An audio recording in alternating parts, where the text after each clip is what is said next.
আল্লাহ আমাদের থেকে দূরে না কাছে? চিল্লিয়া বলেন, আরো জোরে বলেন। আল্লাহ আমাদের থেকে অনেক, আমাদের অনেক কাছে, অনেক কাছে। একটু বাড়াই দেন আওয়াজটা, একটু বাড়াই দেন। অনেক কাছে। বান্দা যখন আমি আল্লাহর কাছে মুনাজাত দেয়, প্রার্থনা করে, দয়া চায়, আমার আল্লাহর কাছে চাইতে দেরি, আমি আল্লাহ কবুল করতে দেরি করি না। বান্দার উচিত, বান্দা যেন আমি আল্লাহর কাছে বেশি বেশি চাই, আর আমার উপরে ঈমান রাখে, ইয়াকিন রাখে, বিশ্বাস রাখে, তাহলেই বান্দা হেদায়েত পেয়ে যাবে, রহমত পেয়ে যাবে। একটু চিল্লিয়া বলেন না সুবহানাল্লাহ। হযরত ইব্রাহিম আলাইহিস সালাম আল্লাহর কাছে দোয়া করছেন। কি দোয়া? রব্বি হাবলি মিনাস সালিহিন। আল্লাহ, আল্লাহ আমি তো বিয়ে করছি অনেক দিন, তুমি তো ছেলে সন্তান দাও না।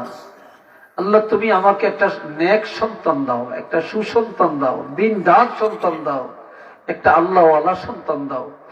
আল্লাহ যে নাকি আমার পরবর্তীতে আমার উত্তরসূরি হবে, আল্লাহ এমন একটা সন্তান তুমি দান করো। আমরা আল্লাহর কাছে সন্তান চাই। আমার বাড়িঘর কে দেখবে, মার্কেট কে দেখবে, আমার এই টাকা পয়সা কে খাবে, এত বড় বিল্ডিংটা কে ভোগ করবে। আমরা নিয়ত যেমন, কারবার তেমন, সিন্নি যেমন, বতর বতর তেমন। কি কথা ঠিক না? হ্যাঁ, আল্লাহ আমার নিয়ত তো ভালো না। হযরত ইব্রাহিম খলিলুল্লাহ আমার আল্লাহর কাছে বলেন, আল্লাহ একটা নেক সন্তান দেন। ফাবাশশারনাহু বিগুলামিন আলীম।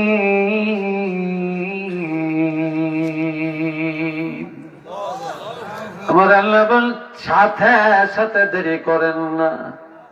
আল্লাহ ঘোষণা দেন, ইব্রাহিম রে, আমি আল্লাহ একটা নম্র, ভদ্র, ধৈর্যশীল একটা সন্তানের সুসংবাদ তোমাকে দান করে দিলাম। আর একটু জোরে কর। আজকে মাদ্রাসা, এখানে মাদ্রাসায় ছাত্র দিতে চাই না, পোলাপাইন দিতে চাই না। এক সময় মানুষের নিয়ত ছিল যে মাদ্রাসায় পড়লে জানাজা পড়বে, মরলে জানাজা পড়বে, কবরের কাছে গিয়ে দোয়া করবে। এই নেক সন্তানের কারণে আমরা নাজাত পাবো, এই নিয়ত ছিল। কিন্তু কেউ কি না খেয়ে মরছে? কোন হুজুররা কি অভাবে ছিলেন? একজন কারি সাহেব, একজন মসজিদের মুয়াজ্জিন, একজন মক্তবের শিক্ষক যত ভালো চলে, যত ভালো খায়, একজন কোটিপতিও এত ভালো চলতে পারে না। বলে হুজুর এটা কি বললেন? একজন মন্ত্রীও এত ভালো খেতে পারে না। আর একজন মন্ত্রী কোনো কিছু খাইলেও চিন্তা করে, আবার বিষ মিশিয়ে দিল কিনা, মেরে ফেলে কিনা, শত্রু আছে কিনা। মুয়াজ্জিন দিন রাত চলে, ইমাম সব দিন রাত চলে, আমরা কত গভীর রাত্রে চলি, কি কোন দিন খাওয়ায় আমরা জানিও না, চিনিও না, ঠিক না? কিন্তু আজ পর্যন্ত কোন ইমাম, কোন মুয়াজ্জিন, কোন আলেম, কোন প্রিন্সিপাল, কোন উপাধ্যক্ষ, কোন সুপার, কোন সহ সুপার, কোন শিক্ষক, কোন প্রভাষক, কোন মুহাদ্দিস, কোন আলেম, কোন বক্তা আজ পর্যন্ত কোনো কিছু পরীক্ষা করে খেতে হয় না। কি ভাই কথা ঠিক না? কি বলেন? পরীক্ষা করে খাওয়া লাগছে? এটা সম্মানজনক রীতি। আমরা নিয়তটা সহি করি, নিয়তটা সহি করে। এই ভাইয়েরা আমার, আল্লাহ, মানুষ যখন মরে যায় তিনটা আমল বন্ধ হয়ে যায়, সব বন্ধ হয়ে যায়, তিনটা আমল বন্ধ হয় না, এটা চলমান থাকে। এটা সুবহানাল্লাহ জোরে কোন, আরেকটু জোরে বলেন। তিনটা আমল মনে রাখবেন, দিলের মধ্যে গেঁথে রাখবেন। মোবাইলে এগুলা ডিলিট হয়ে যায়, কিন্তু অন্তর একটা ডিলিট হয় না, ঠিক না? আপনারা জানেন কিনা আমি জানি না, আমার তো নামের শেষে শুধু নেসান আহমদ চাঁদপুরি লেখে। আমিও মাদ্রাসার শিক্ষক। আমি আজকে প্রায় 38 বছর আমি মাদ্রাসায় শিক্ষকতার চাকরি করি। আর এই 12 বছর এক যুগ হয়ে গেছে, এক যুগের বেশি হলো আমি একটা ফাজিল মাদ্রাসার অধ্যক্ষের দায়িত্বে আছি। আল্লাহ আমার আন্ডারে, আমার অধীনে প্রায় 35 জন চাকরি করেন। আমার ভাই, আমরা তোষামত করেও অনেক সময় ছাত্র আনতে পারি না। স্কুলে তোষামত করে না, কলেজে তোষামত করে না, ঠেললে নিয়ে দিয়ে আসে। এই কথা ঠিক কিনা? ঠেললে নিয়ে দিয়ে আসে। এই ভাইয়েরারে আমার নবীজি বলেন, মানুষ যখন মারা যায় সব আমল বন্ধ হয়ে যায়, তিনটা আমল চলমান, এটা বন্ধ হয় না। ইযা মাতাল ইনসানু ইনকাতা আনহু আমালুহু ইল্লা মিন সালাসাতিন, সব বন্ধ হয়ে যায়, কিন্তু তিনটা আমল আল্লাহ বন্ধ করে না। এই তিনটা আমল এই আমল পর্যন্ত চলমান থাকে। কয়টা আমল? জোরে বলে। তিনটা আমল। এক নম্বর, মিন সাদাকাতিন জারিয়াতিন। একটু আলহামদুলিল্লাহ করো। আওয়াজ হয় না, এখনো হয় না। মাশাআল্লাহ। শক্তিকার, জোরে বলেন। দিছে কে? নেয় কে? বোমা বানাইছে কে? জবান দিছে কে? অন্ধ বানাইছে কে? এই চোখ দিছে কে? আমাদের বুঝ নাই। এই শক্তিটা তো আল্লাহ। আমরা আকাম কুকামে শক্তি ব্যয় করতে পারি, ভালো কাজে পারি না, ঠিক না? ভালো কাজে পারি না।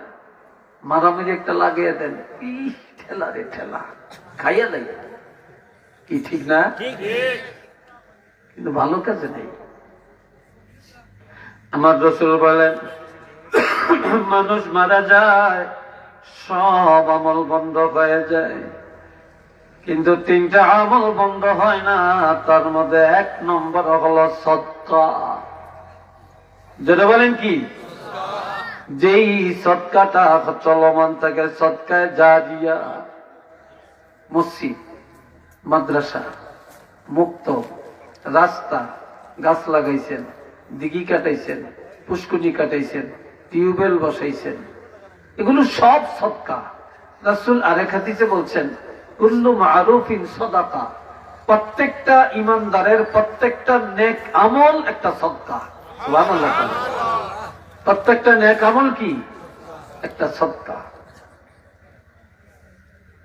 তাহলে এই যে আপনি মরে গেছেন বা আপনার বাপ মরে গেছে, একটা মসজিদ করে গেছেন, টাকা দিয়ে গেছেন, মাদ্রাসা করছেন, টাকা দিছেন, কিতাব কিনছেন, মানুষ চলাচলের জন্য রাস্তা করছেন, রাস্তায় জায়গা দিছেন, মাটি দিছেন, আপনার রাস্তার পাশে গাছ লাগাইছেন, কত মানুষ লাকড়ি ব্যবহার করে এর নিচে আরাম করে না? আবার ফল ধরে কত পশু পাখি খায়, মানুষে খায়, বাদুরে খায়, কাকে খায়। আপনি কবরে থেকে এটা সওয়াব পাইতেছেন। আবার আপনার পুষ্কুনি কাটাইছেন, এটার মধ্যে পানি খায়, গোসল করে, আপনি কবরে থেকে সওয়াব পাইতেছেন। আপনি একটা টিউবওয়েল, আপনার টাকা আছে, টিউবওয়েল দিয়ে গেছেন, এই টিউবওয়েলটা মানুষ ব্যবহার করছে, আপনি মরে গেছেন, সব বন্ধ, কিন্তু আপনার এই কলের পানি মানুষে খায়, আর আপনি কবর থেকে সওয়াব পাইতেছেন। কন্যা সুবহানাল্লাহ। নাজাত পাওয়ার জন্য কত সুন্দর ব্যবস্থা শরীয়তে আছে। আমরা টাকার পাহাড় বানাই, কিন্তু আমলের পাহাড় বানাতে পারি না। একটা টিউবওয়েল রাস্তার বসে জনসমাজে লাগিয়ে দেন না, বসিয়ে দেন, 10,000 টাকা খরচ করেন, 50,000 টাকা খরচ করে দেন, আর সিনিক মুক্ত একটা লাগিয়ে দেন, মানুষের আরাম হবে, আপনি সদকার সওয়াব পাবেন, কিয়ামত পর্যন্ত সওয়াব পাইতেই থাকবেন। আর এই উসিলায় আল্লাহ আপনাকে জান্নাতি বানিয়ে উঠাবেন। এটা সুবহানাল্লাহ কন্যা। কি বানিয়ে উঠাবেন? জান্নাতি বানিয়ে উঠাবেন। এ ভাইয়েরা রে আমার, মসজিদ করছেন, মসজিদে মানুষ নামাজ পড়ে না, আপনি কবর থেকে নামাজের সওয়াব পাইতেছেন। মাদ্রাসা করছেন, মাদ্রাসায় সারা বছর মাহফিল হয়, ছাত্ররা লেখাপড়া করে, হুজুরা কিতাব পড়ায়, তাফসীর পড়ায়, আপনি কবর থেকে সওয়াব পাইতেছেন। 2 নম্বরে আও ইলমিন ইউনতাফাউ বিহি। আপনারা মোবাইলটা একটু বন্ধ করিয়া দেখেন, এই মোবাইল মার্কা মানুষ এই দেখতে পারি না, একটু অসুবিধা হয়েছে মোবাইল দিয়ে। মোবাইল আপনারা সাইলেন্ট করে রাখছে, কানো দূরিয়া দৌড় মারে, দেখা যায় কিরকম।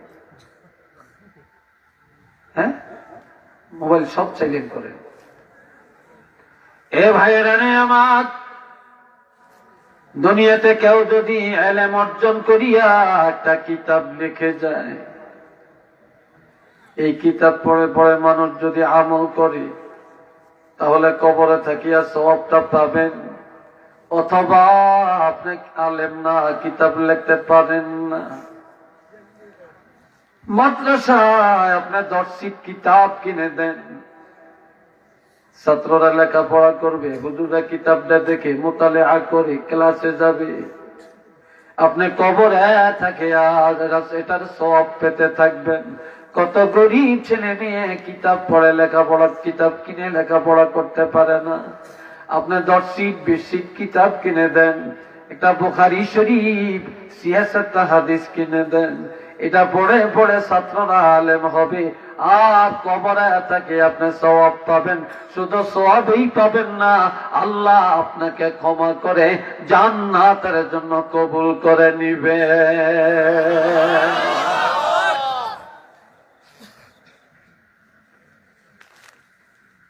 আল্লাহ। 3 নম্বরে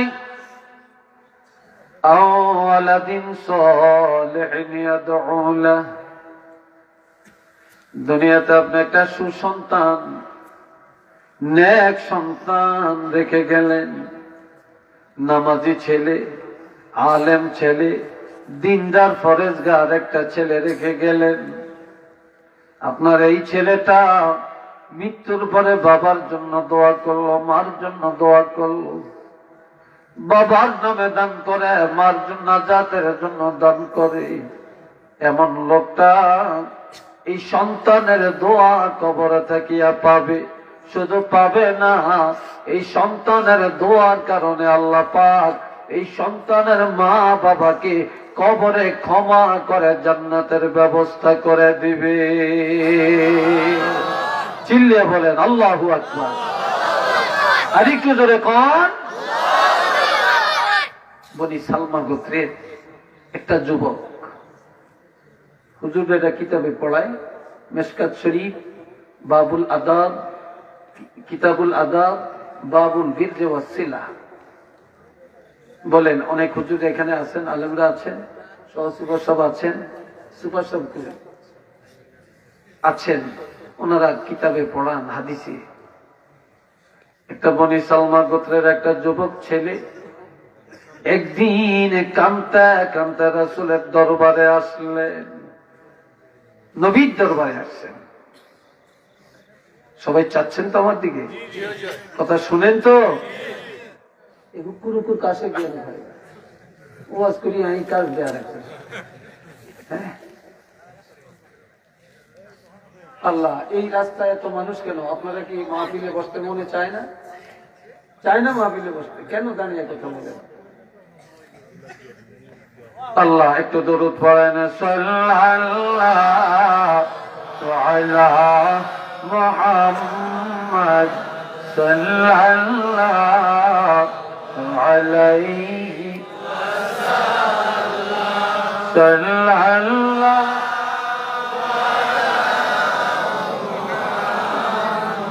সাল্লাল্লাহু।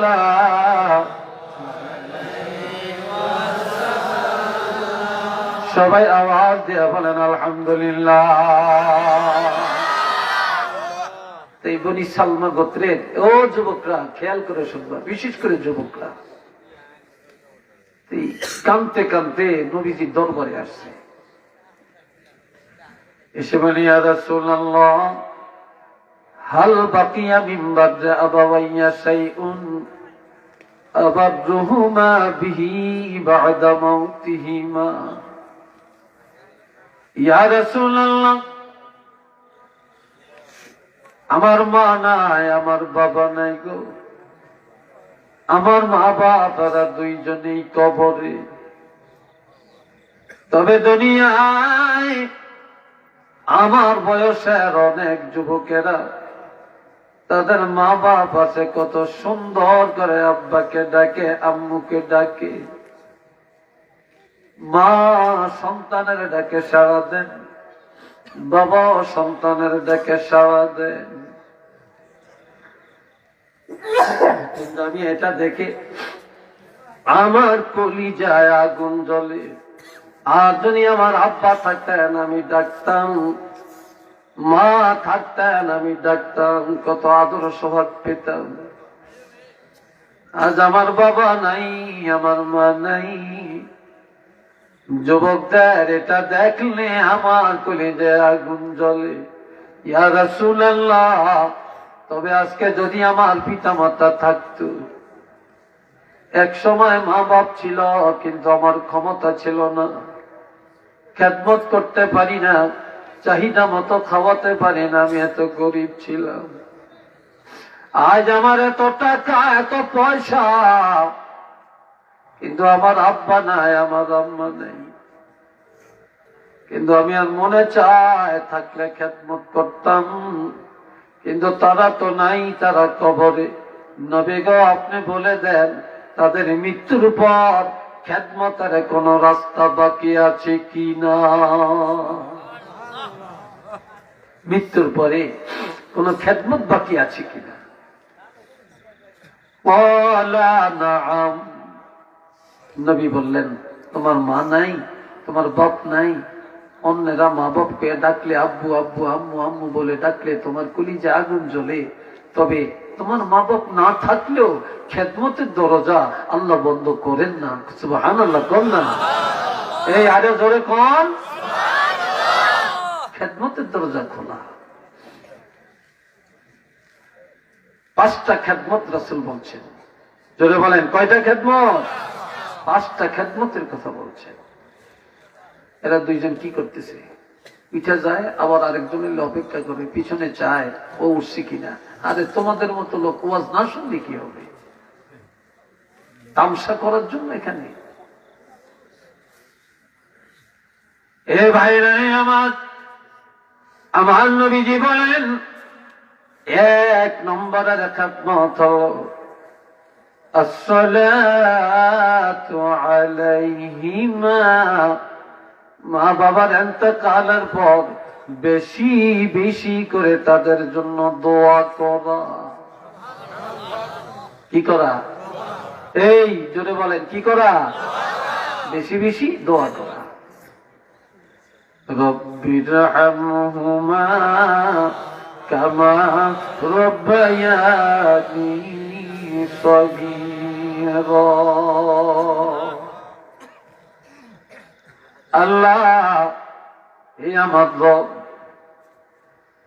শিশুকালে আমাদেরকে যেভাবে আমাদের পিতা মাতা আমাদেরকে লালন পালন, দেখাশোনা, রক্ষণাবেক্ষণ করেছেন, আল্লাহ তেমনি ভাবে তুমি আল্লাহ তোমার কুদরতের হাতে আমার পিতা মাতাকে তুমি লালন পালন করো।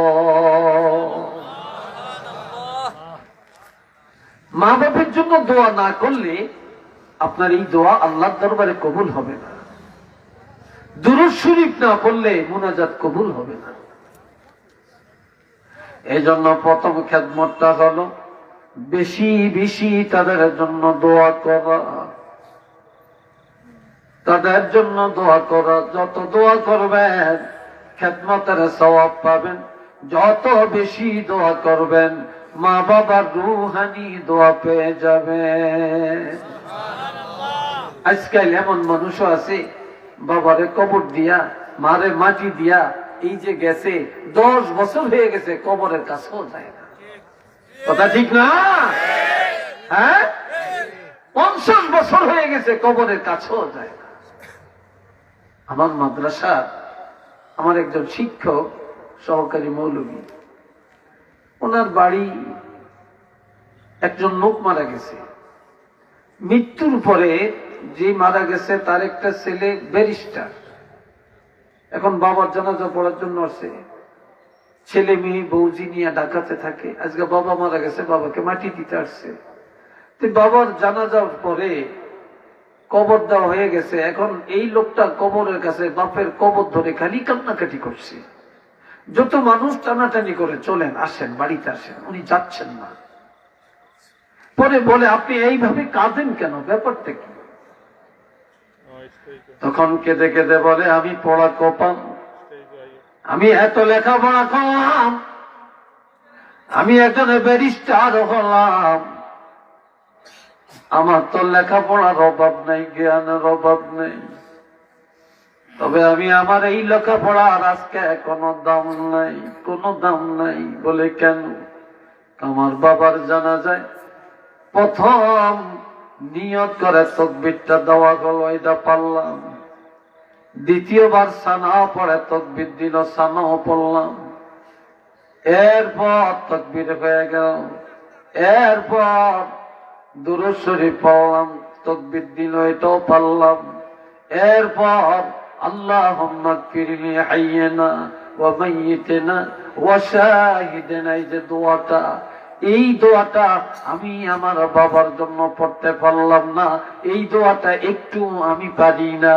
কাজেই আমি কি ব্যারিস্টার হলাম, আমার বাবার জানা যায় আমি মানুষের জন্য, মুর্দাগানের জন্য, জিন্দা মুর্দাদের জন্য, বিশেষ করে আমার বাবার জন্য আমি দোয়াটা করতে পারলাম না। এই জন্য আমি কান্নাকাটি করছি, আমি দোয়াটা পারলাম না। কত আফসোস রে ভাই!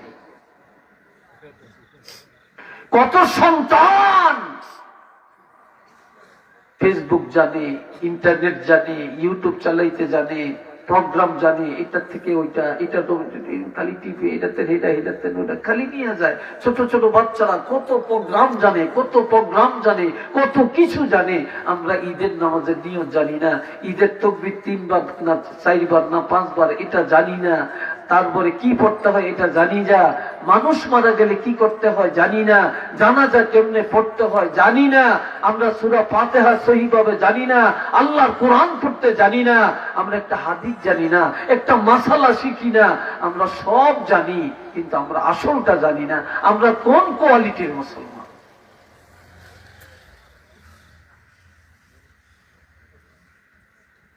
আল্লাহ এরপরে বললেন 1 নম্বরে খেদমত হলো বেশি বেশি তাদের জন্য দোয়া করা। 2 নম্বর ওয়াল ইস্তিগফারু লাহুমা, বাবা মা এত অপরাধ করে না রে সন্তানেরা, শুধু সন্তানের ভবিষ্যৎ উজ্জ্বল করার জন্য, প্রতিষ্ঠিত করার জন্য কত মারামারি, কত মামলা, কত ঠেলাঠেলি, কত ধোঁকাবাজি এই দুনিয়ায় মা বাবা করে। টাকা কামাই করছে, টাকা কামাই করে জমিন জুটছে, ঘর বানাইছে, 2 তলা 3 তলা করছে, শহরে বাড়ি করছে, হায় হায় আলিশান বাড়ি সাজাইছে। এই বাড়ি ঘর নিয়ে বাবা কবরে যাবে না রে, এই বাবা ছেলে মেয়ের জন্য রেখে যায়, আর এরা করতে যায় কত নামাজ ছাড়লো, কত রোজা ছাড়লো, কত মিথ্যা বললো, কত মুনাফিকি করলো, আর কত গুনার কাজ করলো। হায় হায়, জীবনে কত অন্যায় করে আজ কবরে। আমার রাসূল বলেন, সন্তানের 2 নম্বর খেদমতটা হলো পিতা মাতা যায় গুনাহ নিয়ে কবরে যায়, আল্লাহ দরবারে মা বাবার গুনাহ ক্ষমা চাওয়া, যে আল্লাহ আমার আব্বার গুনাহ মাফ করে দেন, আমার মার গুনাহগুলি মাফ করে দেন আল্লাহ। এইভাবে যে সন্তান মা বাবার গুনাহ ক্ষমা চাবে, ওই সন্তানের গুনাহ আল্লাহ মাফ করবে এবং পিতা মাতার গুনাহগুলিও আল্লাহ মাফ করে দিবে। আরেকটু জোরে কর আল্লাহু আকবার। কষ্ট হয় আপনাদের না? কি বলেন, কষ্ট হয়? আর আরো কিছু বলবো কথা? রাজি আছেন? যুবকরা কি বলো, রাজি আছো তো? আল্লাহ কবুল করে। কয় নম্বর বলছি আমি? বলেন কয় নম্বর?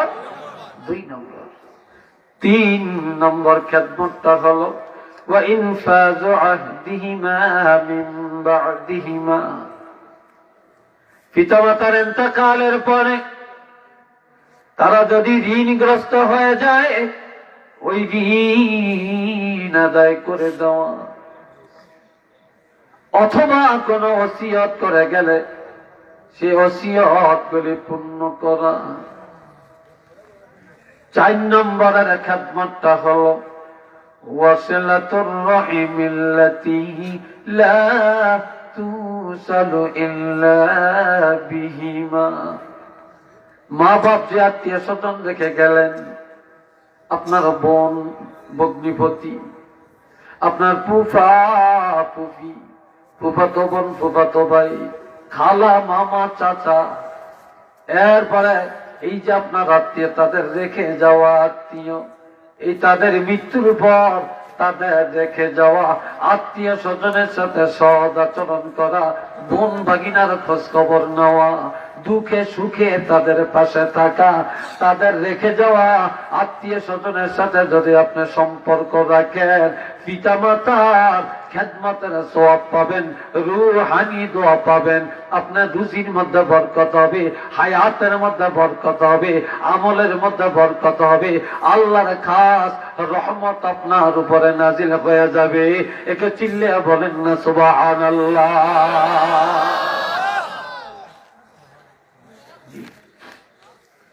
আল্লাহ এ ভাইরানে আমার, বর্তমানে আমার রাসূল আরেকটা হাদিস বলছেন, শুনেন।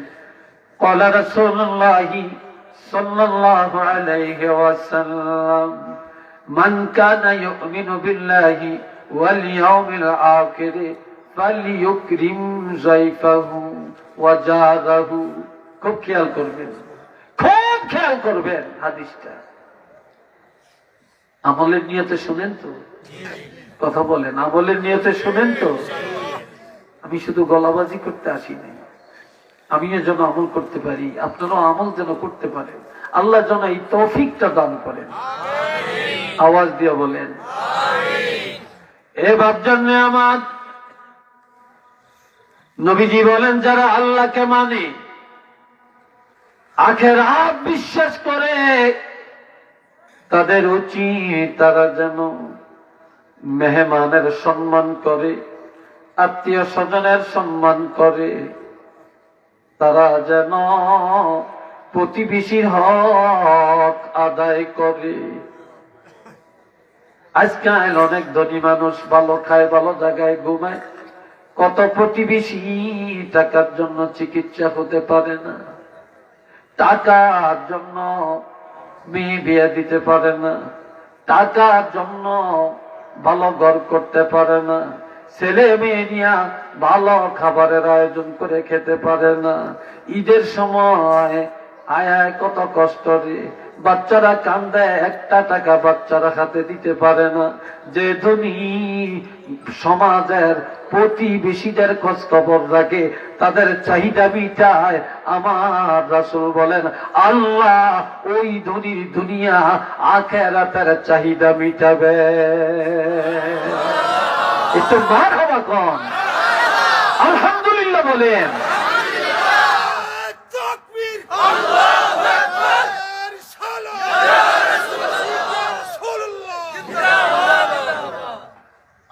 এই ভাইরারে আমার, আল্লাহর হাবিব হযরত খাদিজা রাদিয়াল্লাহু যতদিন ছিলেন ভালো খাবার খেতে পারেন না, ভালো খাবারের আয়োজন করতে পারেন না। এই আওয়াজ একটু বাড়ান, শক্তি লাগে আমাকে, সমস্যা কি? বাবাজিরা আমার খেয়াল করেন, হযরত খাদিজা এত ধনাঢ্য পরিবারের কন্যা হয়ে দিনের পর দিন না খায়া ছিলেন। চুলায় আগুন জ্বলে না রে। আর ওই খাদিজারে এত মায়া আমার নবী করতেন, হযরত খাদিজা যতদিন ছিলেন ততদিন নবীজি আর একটা বিবাহ করেন না।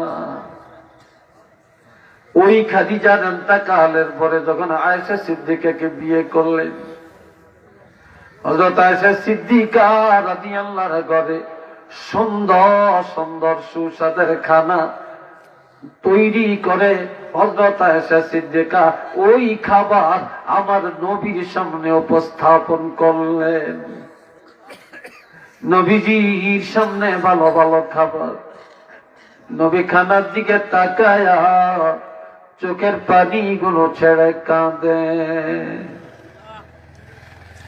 নবী কাঁদে, খান না, চক্ষু মোবারক থেকে টপ টপ করে পানি ঝরছে। নবী দাঁড়ি মোবারক ভিজে ভিজে খেজুরের রসের মতো পানি টপ টপ করে ঝরছে। হযরত আয়েশা সিদ্দিকা বলেন, ইয়া রাসূলুল্লাহ, এত সুন্দর খাবার এত কষ্ট করে তৈরি করে সামনে দিলাম, কেন খান না, কেন কাঁদেন? নবীজি বলে, আয়েশা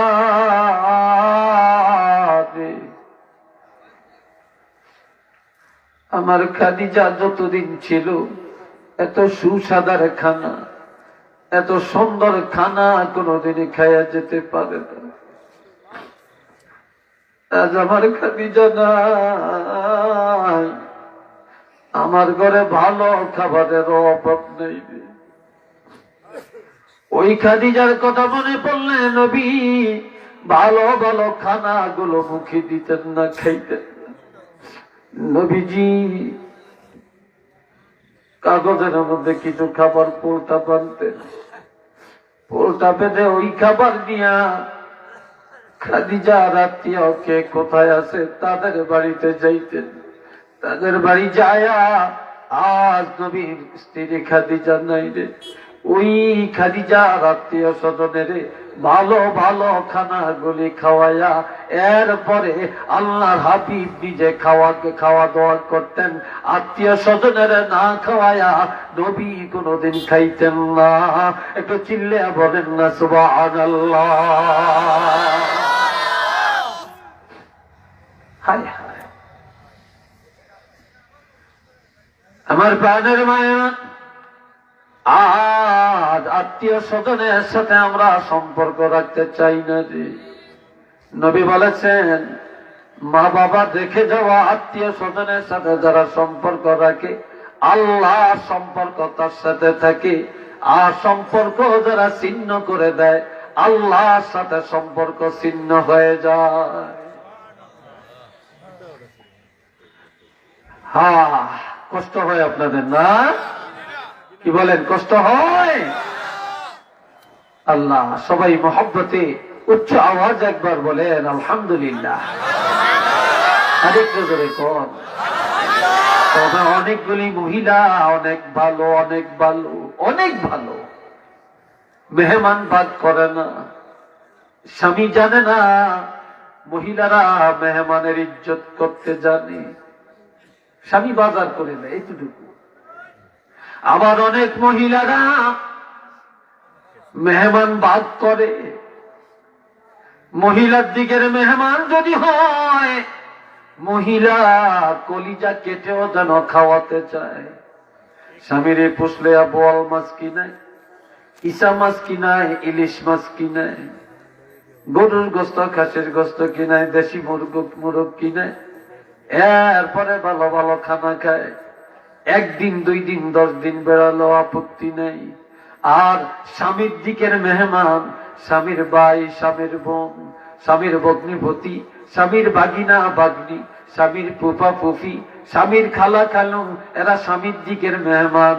এরা যদি আসে, মহিলা এক বেলা কোন রকম খাওয়াইতে চাইলেও আর এক বেলা রান্না করতে গেলে মুখটা পাতিলার তলার মতো কালো হয়ে যায়।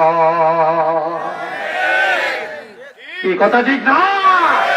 কলিজা ফেটে যায় স্বামীর দিকের মেহমান দেখলে 2 বেলা খাওয়াতে চায় না। আমি কি চাকরানি? আমি কি দাসী? কি ভাই কথা ঠিক না? এমন তো হয়তো আপনাদের এলাকাতে নাও থাকতে পারে, নাও থাকতে পারে। আবার অনেক মহিলা এমনও আছে শ্বশুর শাশুড়ির খেদমত এমন ভাবে করে, তুলনা নাই, তুলনা নাই। আবার এমন মহিলা স্বামীর সাথে দ্বন্দ্ব, স্বামীর মা লইয়া বাপ লইয়া, স্বামীর বাপের খেদমত করতে পারবে না, স্বামীর মার খেদমত করতে পারবে না, তাদের খেদমত করা যাবে না। স্বামীর সাথে এটা নিয়ে দুর্বার আন্দোলন চলে। স্বামীরে বাই ফোর্স অর্ডার দেয়, তোমার মারে কি করবা করো, তোমার বাপের খেদমত আমি পারবো না, আমি কোনো চাকরানি না। একটু নাউজুবিল্লাহ কোন না রে ভাই।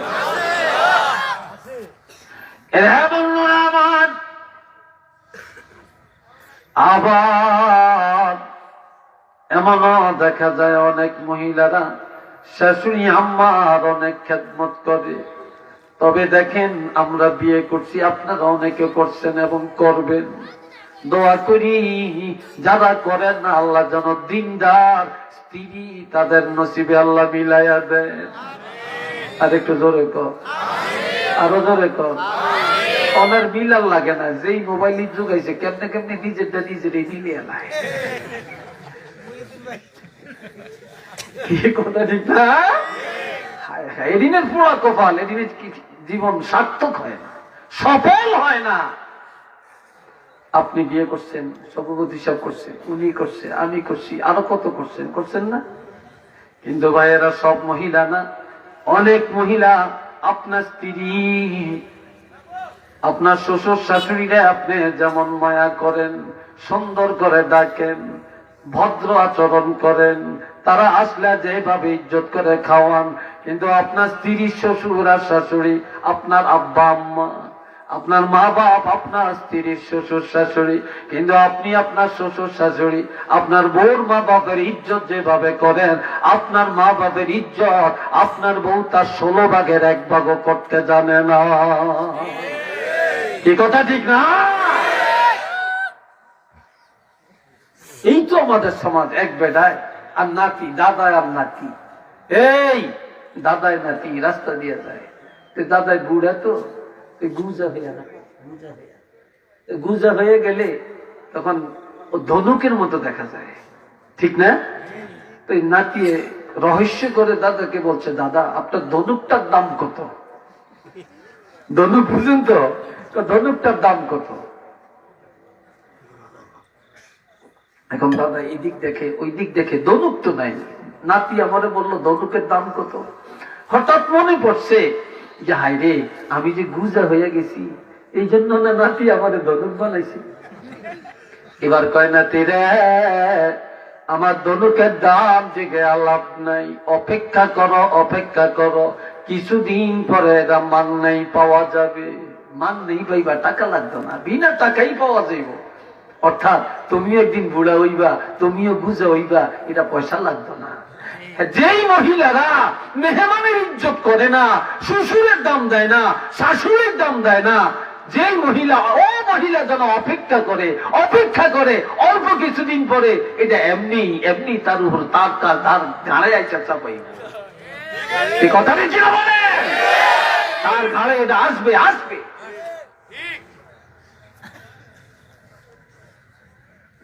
5 নম্বরের খেদমতটা হলো وإكرام صديقهما। মা বাবা নাই, মা আব্বার বয়সের একজন মুরব্বী আছে, আপনার চাচা আছে, জেঠা আছে, তারপরে আপনার বাবার বন্ধু বান্ধব, মার সাথে চলাফেরা করছে এমন বান্ধবী, আপনার চাচি আম্মা আছে, খালা আছে, ফুপি আছে, মার বয়সের মুরব্বী, বাবার বয়সের মুরব্বী, তাদের সাথে বেয়াদবি করা যাবে না, যাবে না, যাবে না। একটা জায়গায় দাঁড়িয়ে আছেন, বসা আছেন, বাবার বয়সের একজন মুরব্বী আসছে, সাথে সাথে উঠে চেয়ারটা করে দিবেন, জায়গা দিবেন।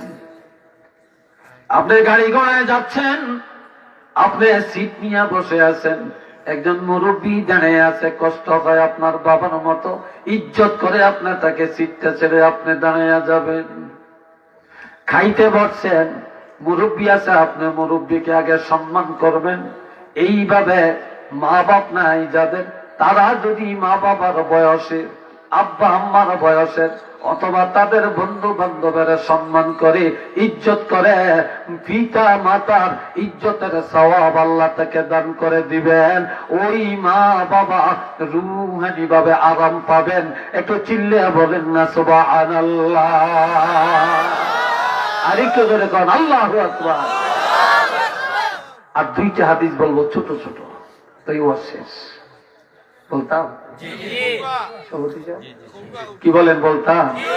কষ্ট হয় আপনাদের? বিরক্ত লাগছে? যুবকরা কষ্ট পাচ্ছ তোমরা?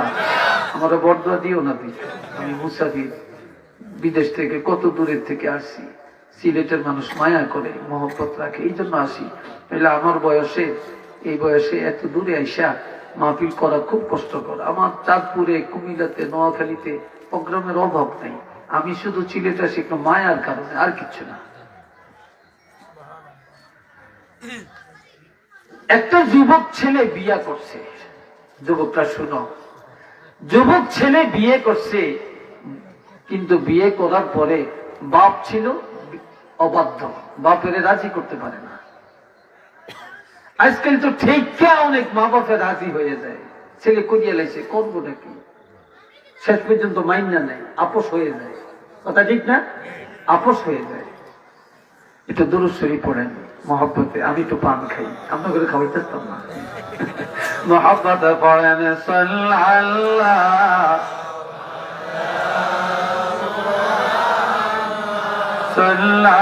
সাল্লাল্লাহু আলাইহি ওয়াসাল্লাম সাল্লাল্লাহু।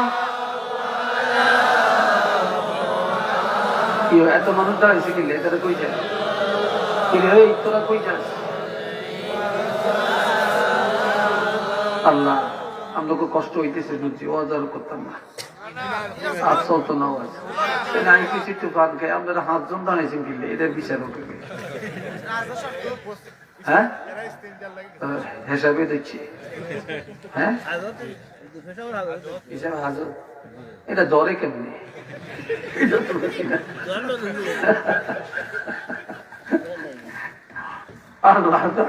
মাঝে মাঝে একটু মজা করুন লাগে, ঠিক না? একটু রহস্য করুন লাগে না? সবটা এক তেল লেগে যাবে না। এই ভাইয়েরা আমার শোনেন, যুবক ছেলেটা ওমর ইবনে আব্দুল আজিজের ছেলে। এখন বিয়ে করার পর বলে, ইয়া রাসূলুল্লাহ ইন্না লি ইমরাআ, আমার একজন স্ত্রী আছে, উহিব্বুহা, আমি আমার স্ত্রীরে বড় মায়া করি, বড় মায়া করি আমার স্ত্রীকে। কিন্তু আকানা ওমরু ইয়াকরাহুহা, আমার বাবা ওমর তাকে পছন্দ করে না। আমার স্ত্রী আমার কাছে অনেক অনেক ভালো, আমার সাথে কোনো দ্বন্দ্ব নাই, সেও আমারে মায়া করে, আমিও তারে মায়া করি।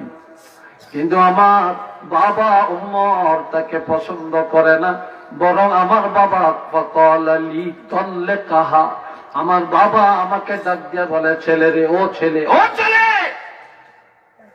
যদি আমি তোমার বাপ, আমাকে পেতে চাও, আমাকে রাজি করতে চাও, তাল্লাকাহা, এখনই তোমার বউরে যে তালাক দাও, তোমার বউরে তালাক দিলে এরপরে আমি তোমার উপরে রাজি হব, এর আগে রাজি হব না। ইয়া রাসূলুল্লাহ, আমি এখন কি করতে পারি একটু উপদেশ দেন। এটা সুবহানাল্লাহ কোন না রে ভাই, আরেকটু জোরে কইতেন না? আমি তো বিপদে বসছি নবী গো, আমার আব্বাই কয় আমার বউরে তালাক দিয়ে দিতাম, কিন্তু আমার বউ তো আমার কাছে ভালো, কিন্তু আমার আব্বার কাছে অপছন্দের, আব্বা দেখতেই পারে না, পছন্দই করে না। আমার বাবা আমাকে বলে ফাকালা, সে বলে লি আমাকে, তল্লে কাহা, তুমি তাকে তালাক দিয়ে দাও, তুমি তাকে তালাক দাও, এখন আমি কি করতে পারি?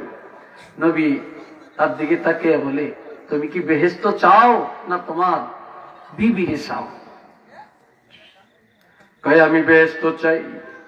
কয় যদি তুমি বেহেশত যাইতে চাও তাহলে তোমার বাবার কথা তুমি পালন করো। রাসূল বললেন ফাকালা রাসূলুল্লাহি সাল্লাল্লাহু আলাইহি ওয়াসাল্লাম, অন্যভাবে আরেক হাদিস আছে ফাকালা লাহু তাল্লাকাহা, নবী বললেন যাও যাও এখনই যায়া তোমার বউরে তালাক দাও, তোমার বউরে তালাক দিয়া তোমার বাবারে রাজি করো, খুশি করো। তোমার বাবা যদি খুশি হয়ে যায় আল্লাহ খুশি হয়ে যাবে, আল্লাহ খুশি হয়ে গেলে নিঃসন্দেহে তুমি জান্নাতে যাবে। আরেকটু ধরে কন্যা রে ভাই, আল্লাহু আকবার। সাইয়েন আবার চাঁদপুরি হুজুর ওয়াজ করছে, বাজ্যে আবার 1 2 3 কে বিপদ হাজিয়ে দিয়ে। হ্যাঁ, এটার অর্থ হলো বাবা মার সাথে কোনো অবস্থায় অন্যায় করা যাবে না, তাদের হুকুমের বিরোধিতা করা যাবে না। বউ তালাক দিয়া হলেও তাদেরকে রাজি করা লাগবে। তাদের খেদমতের গুরুত্বটা বোঝাবার জন্যই এই হাদিস বর্ণনা হয়েছে। একটু চিল্লিয়া বলেন আলহামদুলিল্লাহ। যুবকের গুনাহ আসেনিও? এই যুবকরা গুনাহ আসেনি? হ্যাঁ, গুনাহ তো শেষ নেই, শেষ নেই। একটা যুবক ছেলে নবীর কাছে আইছে, আয়া বলি ইয়া রাসূলুল্লাহ ইন্নী আসাবতু জাম্মান আযীমা, নবী গো আমি একটা মারাত্মক গুনাহ করেছি, ফাহাল্লি মিন তাওবাতিন, আমার এই গুনাহটা মাফের জন্য কোন তওবা আছে কিনা? ক্বালা নাআম, নবী বললেন হ্যাঁ, তোমার এই গুনাহ মাফের জন্য তওবা আছে। নবী বললেন এ যুবক, নবীজি বললেন যুবককে হাল্লাকা মিন উম্মিন, তোমার মা আসেনি? ক্বালা লা, কয় না আমার আম্মা নাই। ওয়া হাল্লাকা মিন আবিন, তোমার একজন আব্বা আসেনি? ক্বালা লা, যুবক বলে ইয়া রাসূলুল্লাহ আমার আব্বাও নাই আমার মাও নাই, তারা দুইজনই ইন্তেকাল করেছেন, তারা কবরে। নবীজি বললেন ও যুবক, ওয়া হাল্লাকা মিন খালাতিন, তোমার খালা আম্মা আছেনি? তোমার তো বাপও নাই মাও নাই, তবে তোমার মার বোন একজন খালা আম্মা আছে কিনা? ক্বালা নাআম, যুবক বলে ইয়া রাসূলুল্লাহ তবে আমার একজন খালা আম্মা এখনো বেঁচে আছে। খালা আম্মা বুঝেন তো? হ্যাঁ, খালা আমার বোন, খালা, এই খালা আম্মা এখনো আছেন। আমার নবী বলেন সলিহা, যাও যাও তোমার খালা আম্মার কাছে যাও, খালার কাছে দোয়া চাও, খালারে কিছু ফল দাও, খালারে 2টা টাকা দাও, খালারে পারলে কিছু উপহার দাও। তোমার খালা খুশি হইয়া তোমার জন্য যখন দোয়া করবে, আমি রাসূল বলে দিলাম মা নাই বাবা নাই, মার বোন খালা খুশি হয়ে গেলে আল্লাহ পাক খুশি হইয়া তোমার গুনাহ মাফ করে দিবে।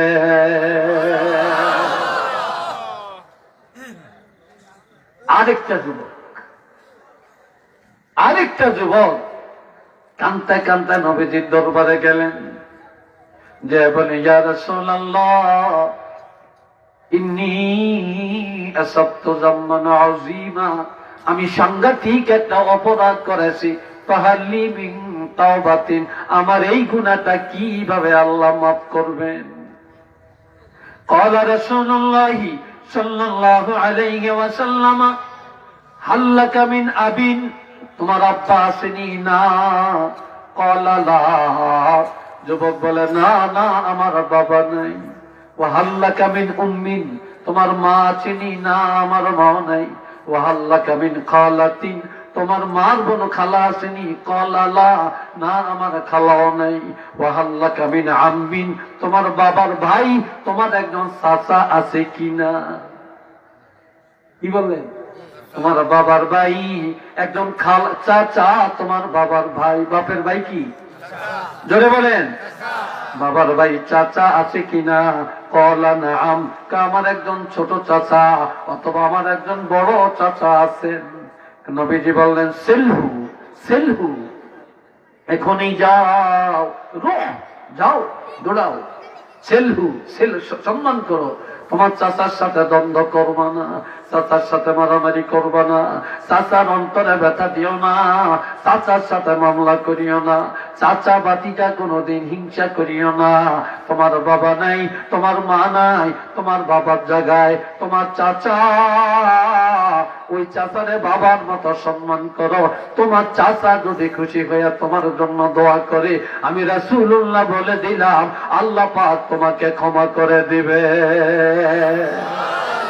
আরেকটু জোরে করেন আল্লাহু আকবার, আরো জোরে বলেন আল্লাহু আকবার। রাজি আছি? জোরে বলেন রাজি আছেন? এই আমলগুলি করতে রাজি আছেন? জোরে বলেন না ভাই, রাজি আছেন? আমার প্রাণের নবীজি রহমাতুল লিল আলামিন, এই নবীজি আব্বাকে দেখেন না, মা শিশুকালে হারাইলেন। একটা ইহুদি মহিলা, এই মহিলা বড় ধনী। যখন আমার নবী বললেন এক আল্লাহ ছাড়া কোনো মাহবুদ নাই, নবীজি বললেন আমি আল্লাহর রাসূল। মহিলা বলতেছে এই দেশে আর থাকবো না, যেই দেশে মোহাম্মদ আব্দুল্লাহ ছেলে মোহাম্মদ নবী দাবি করে, রাষ্ট্রপ্রধান দাবি করে, এমন দেশে আর থাকবো না, মানুষের মুখ দেখাবো না। মহিলা গাট্টি গোট্টা বেঁধে, বোঝা বেঁধে রাস্তায় দাঁড়িয়ে থাকে, বড় বোঝা। আর আমার নবীর নাম ধরে ধরে খালি নবীজিকে গালমন্দ করে। নাউজুবিল্লাহ বলেন, আরেকটু জোরে কর। নবীরে গালি গালাজ করে। এমন সময় আমার নবী মহিলার কাছে, মহিলারা ডাক দিয়া বলে মা, ও মা, কি জন্য মুহাম্মদের এইভাবে গালি দেন? মহিলা বলে মুহাম্মদের গালি দিব না, কারে দিব? যে বাপ দাদার ধর্মে চুনকালি লাগাইয়া নতুন ধর্ম প্রচার করে, কোরআনের কথা বলে, নতুন ইসলামের কথা বলে, এই মুহাম্মদের গালি দিব না, কারে দিব? নবী বলে মা, মুহাম্মদের আর গালি দিও না গো মা, তোমার কি দরকার তুমি বলো, তোমার কি করা লাগবে? আমি একটা বুড়ি মানুষ, আমি অনেক দূরে যাব, দেশ ছেড়ে চলে যাব, এই দেশে আর থাকবো না, মুখ দেখাবো না। তবে এত বড় বোঝা নিয়ে আমি যেতে পারি না। মুহাম্মদ যদি রাষ্ট্রপ্রধান হয়, তাহলে তার তো দায়িত্ব আমার বোঝাটা যেন সে আগায়া দেয়। সুবহানাল্লাহ কোন না? নবী বলে মা, আমার যদি আজ মা থাকতো গো মা, আমার মা নাই, শিশুকালে হারাইছি, আমার বাবা নাই, আমি তাদের খেদমত করতে পারি না, তবে আপনাকে আমি মা বলে সম্বোধন করলাম, আপনাকে মা বানাইলাম। মাগো আপনার বোঝাটা আমার মাথায় তুলে দেন, যেখানে বলবেন সেখানে আমি পুষাইয়া দিব, যেখানে বলবেন আমি সেখানেই পুষাইয়া দিব। বুড়ি বলে আমি পারতাম না, পারবো না, আমি আমার এত শক্তি নাই এত বড় বোঝা উঠানে, পারলে তুমি পারোনি, উঠাও। আমার নবীর শক্তি, নবুয়তের শক্তি, নবী একটা টান দিয়া একটা পাখির মতো মাথা মোবারকের মধ্যে বোঝাটা বসাইয়া দিবে। এত বড় বোঝা মাথায় নিয়ে নবী বলে মা, ও মা, আপনি আগে আগে হাঁটেন, আমি আপনার পিছে পিছে যাব। বুড়ি বলে, না, তুমি রাস্তা চিনবা না, তুমি আগে যাও। নবীকে দেখে বোঝা মাথায় নিয়ে বলে, মা, আমার মা জীবিত থাকলে গো কোনদিন আমি আমার মার আগে আগে যাইতাম না।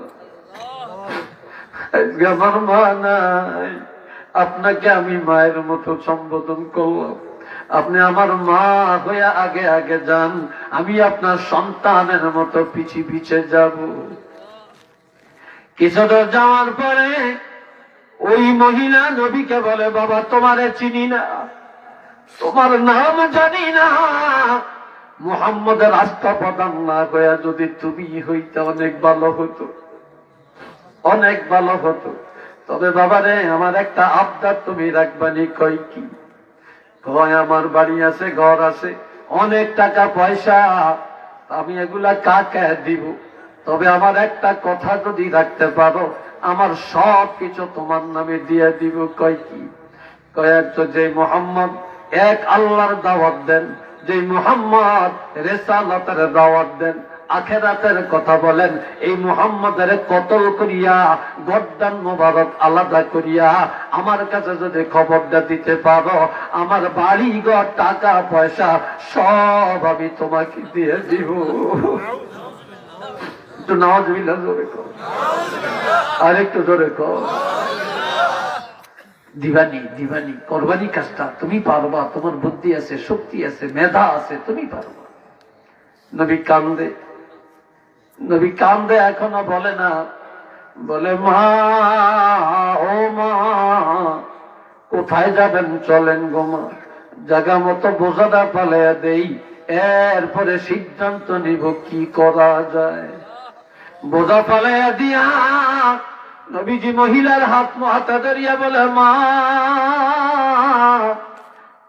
শিশুকালে মা হারাইছি, বাবাকে দেখি না গো মা, আপনাকে আমি বাবা নাইলাম, আপনার বোঝাটা নিয়ে আসলাম। আমার যদি অন্যায় হয়ে থাকে, বেয়াদবি হয়ে থাকে গো মা, ক্ষমা চাই, আপনি আমাকে মাফ করে দেন।